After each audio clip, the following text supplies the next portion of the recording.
지금부터 이제 전류에 대해서 설명할 텐데요. 전류는 이제 흐르는 전류죠. 그동안 설명했던 거는 이제 전자의 이동으로 정체되어 있던 전기인데 흐르는 전류에 대해서 설명을 할 텐데요. 여기서부터 이제 설명은 일단 선생님이 아주 자세한 설명을 못 해요. 중요한 것만 일단 쭉쭉 설명해 줄 테니까 한번 보시고 문제를 푸시면 제가 이제 개별적으로 아마 도움을 다 드려야 될 거예요. 근데 이제 전류라는 거는 우리가 과학자들이 이제 전하의 흐름이다. 근데 전하라는 것도 솔직히 여러분 눈에 보이지 않기 때문에 무엇인지 잘 모르겠죠. 그냥 정기적인 어떤 입자의 흐름이라고 보시면 돼요. 그런데 도선 속에서 전류가 흐르는 이유를 이제 과학자들이 알게 되었어요.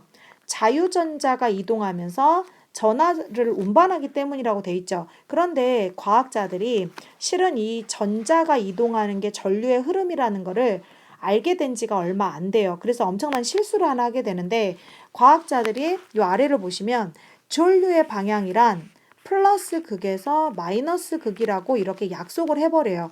그러고 나서 100년 뒤에 너무 오랜 시간이 지났죠.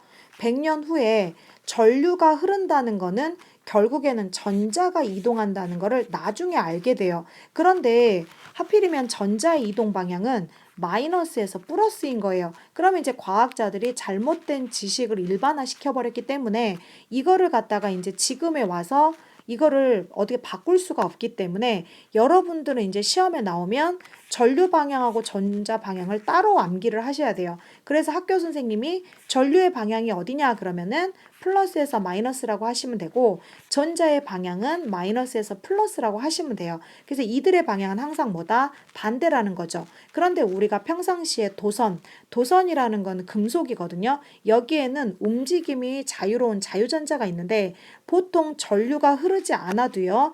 자유전자는 이렇게 불규칙하게 움직이고 있어요. 이거 알아두셔야 돼요. 시험 문제에서 전류가 흐르지 않으면 전자는 움직이지 않는다라고 나오는데 이런 도선 속에서는 자유전자가 어떻게 움직이고 있냐면 불규칙하게 움직이고 있어요. 그런데 전류가 흐르기 시작하면 얘네들이 일제히 전자들이 마이너스에서 어딜 향해서 움직이기 시작하냐면 플러스를 향해서 쌤이 방금 누가 움직인다고 했나요? 그렇죠. 마이너스에서 플러스 쪽으로 전자가 이동하기 시작해요. 그러면 전자가 지금 이 노란 전자가 왼쪽으로 움직인다는 얘기는 그럼 전류는 어디로 흐른다는 얘기예요? 그렇죠. 전류는 반대쪽으로 흐른다는 거죠. 이게 이제 그림으로 시험 문제가 나올 수 있기 때문에 여러분들이 먼저 무엇을 찾아야 되냐면 이 전자의 움직임으로 전자의 방향으로 마이너스 극하고 플러스를 찾은 다음에 전류는 플러스에서 마이너스 극으로 반대라는 걸 알아두셔야 돼요.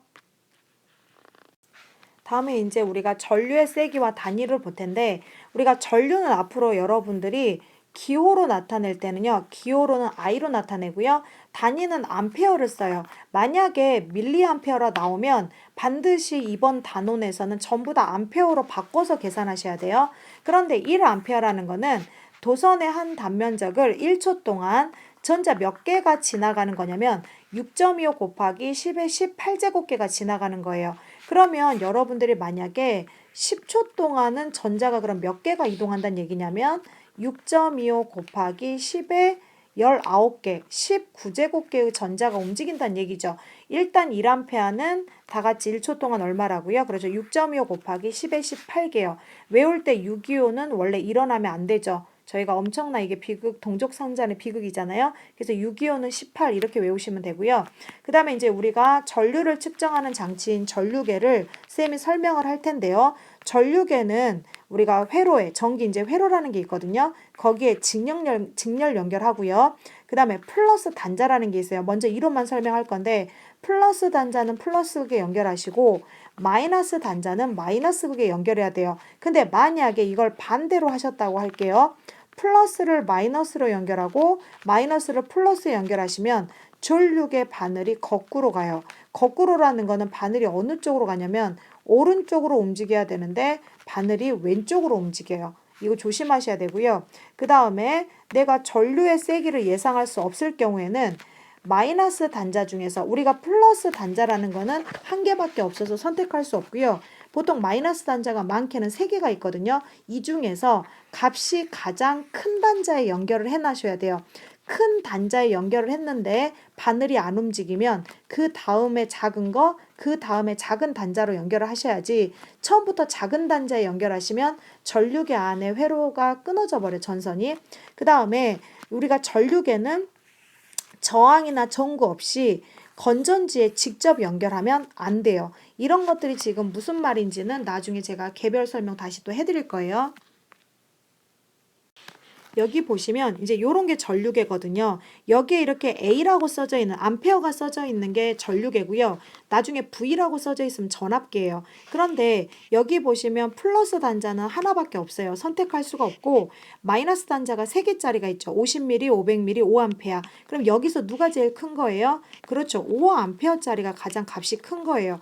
그래서 제가 값을 예상하지 못할 때는 먼저 큰 거에다 연결하라 그랬죠. 5A에다. 근데 여기 선을 봤더니 500에 연결돼 있죠. 이렇게 500에 연결돼 있으면 눈금도 어디 눈금을 읽어주셔야 되냐면 여기 보시면 이 500 라인의 눈금을 읽어주시면 돼요. 그러면 300하고 400 사이에 있으니까 350mA구나. 그런데 여러분들을 나중에 선생님들이 이제 낚시라 그러죠.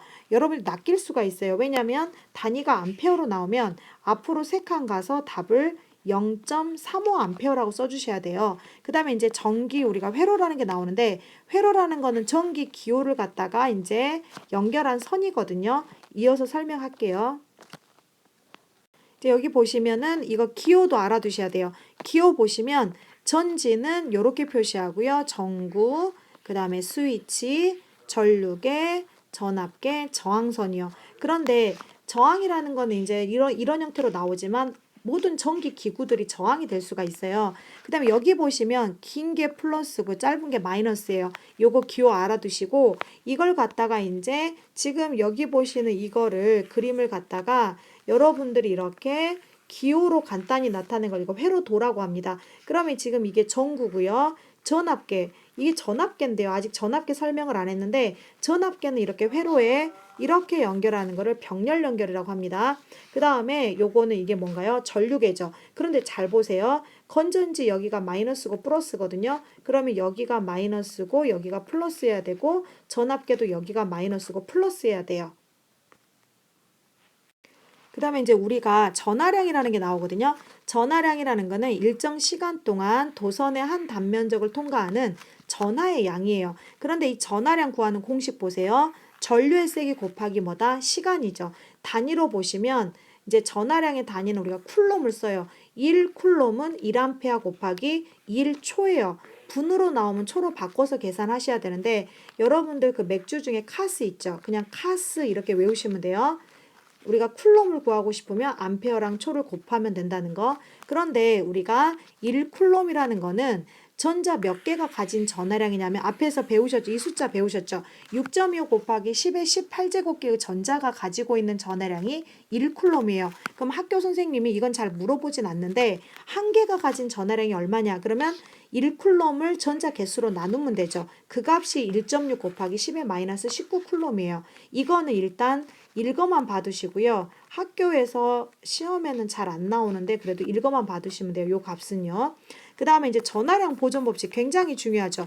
전하량 보존 법칙은 전하는 없어지지 않아요. 그래서 이걸 지금부터 한번 설명을 해볼게요.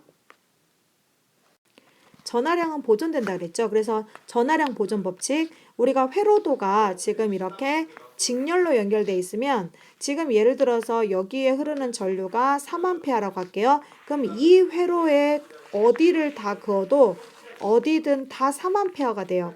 절대로 직렬 연결은 전류가 변하지 않아요. 꼭 기억하세요. 직렬 연결은 전류의 세기가 어디나 다 똑같다는 거. 근데 이제 병렬 연결이라는 거는 아직 병렬 연결 잘 모르시는 분들이 있는데요. 병렬 연결은 이렇게 회로도에서 이렇게 길이 이렇게 나뉘어요. 두 갈래, 세 갈래 이렇게 나뉘거든요. 그러면 여러분이 전류가 사람이라고 생각해 보세요. 그러면 만약에 이 부분에서 I1에서 5A인데 I2로 3A가 갔어요. 그러면 I3에서는 몇 A가 될까요? 그렇죠. 2A가 되겠죠. 이들이 다시 만나면 몇 A? 5A가 되겠죠. 그래서